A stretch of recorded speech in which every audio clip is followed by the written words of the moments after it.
एक बार फिर से आप सभी का स्वागत है और दिल्ली से आपको इस वक्त की बड़ी खबर बता देते हैं। जिस तरीके से दिल्ली में लगातार कोरोना मरीजों की संख्या में इजाफा हो रहा है, इसको लेकर सुप्रीम कोर्ट ने चिंता जाहिर की है। दिल्ली सरकार से तैयारी पर मांगी स्टेटस रिपोर्ट। बता दें कि शुक्रवार को होगी मामले की सुनवाई। दिल्ली समेत बाकी राज्यों से भी सुप्रीम कोर्ट ने मांगी है रिपोर्ट। बता दें कि दिल्ली में लगातार कोरोना मरीजों की संख्या में इजाफा हो रहा है। दिल्ली में कोरोना की रफ्तार थमने का नाम नहीं ले रही है, जिसको लेकर सुप्रीम कोर्ट ने चिंता जाहिर करते हुए रिपोर्ट मांगी है। दिल्ली समेत बाकी राज्यों से भी रिपोर्ट मांगी है। बता दें कि दिल्ली में पिछले 2 हफ्तों में हालात बिगड़ते जा रहे हैं। राज्य सरकार ने भी चिंता जाहिर की थी और सर्वदलीय बैठक भी बुलाई थी। और इसी खबर पर ज्यादा जानकारी के साथ ब्यूरो चीफ अमित दुबे हमसे जुड़ चुके हैं। अमित, जिस तरीके से दिल्ली के हालात 2 हफ्ते से ज्यादा खराब हो गए हैं, उसको लेकर सुप्रीम कोर्ट ने चिंता जाहिर करते हुए रिपोर्ट मांगी है।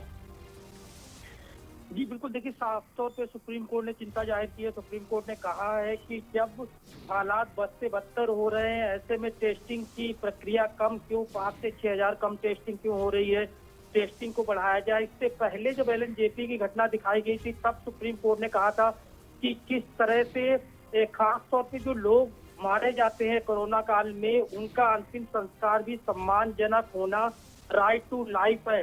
तो जाहिर तौर पर सुप्रीम कोर्ट कई विषयों को लेकर पहले भी चिंता कर चुका है। इस बार भी शुक्रवार जब सुनवाई होनी है तो दिल्ली सरकार से स्टेटस रिपोर्ट मांगी गई। सुप्रीम कोर्ट ने कहा है कि ये मामला सिर्फ दिल्ली का नहीं है, पूरे देश का, पूरे देश को महामारी से बचाना है। ऐसे में किस तरह से राज्य सरकारें या तमाम सरकारें काम कर रही हैं, उसकी स्टेटस रिपोर्ट मांगी गई है। और साथ ही सुप्रीम कोर्ट ने चिंता जाहिर की, अगर इसी तरह हालात रहे तो आगे आने वाले दिनों में हालत और ज्यादा बद से बदतर हो जाएगी। जी अमित, बिल्कुल। लेकिन जिस तरीके से मुख्यमंत्री अरविंद केजरीवाल भी लगातार कोशिश कर रहे हैं, हर संभव प्रयास कर रहे हैं कि कोरोना को नियंत्रण में लाया जाए, तमाम तरीके के जुर्माने लगा दिए गए हैं, हर कोशिश की जा रही है, कहाँ चूक हो रही है जो लगातार ये आंकड़े बढ़ते जा रहे हैं? देखिए, सुप्रीम कोर्ट चूंकि मामले की सुनवाई की है, जाहिर तौर पर जब स्टेटस रिपोर्ट जाएगी तो ये सारी चीजें उस स्टेटस रिपोर्ट में शामिल होगी कि किस तरह से चाहे दिल्ली सरकार हो या केंद्र सरकार हो, लगातार काम कर रही है। टेस्टिंग प्रक्रिया बढ़ाई गई है। दिल्ली की 1/4 आबादी की टेस्टिंग जो है होनी है और इसे लेके कई जगह कैंपेन शुरू हो चुका है।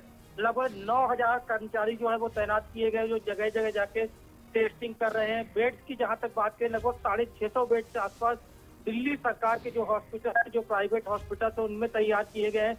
जबकि 750 से ज्यादा बेड जो है केंद्र सरकार की, जो दिल्ली सरकार रिक्वेस्ट की थी, उसमें केंद्र सरकार की तरफ दिए गए। इसमें डीआरडीओ और अन्य बेड जो है वो भी जोड़े गए हैं।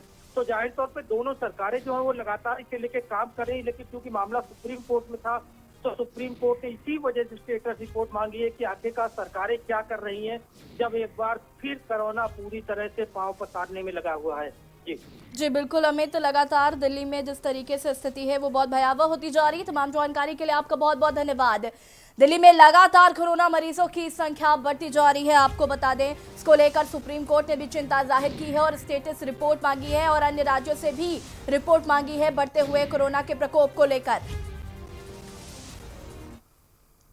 और इसी बीच आप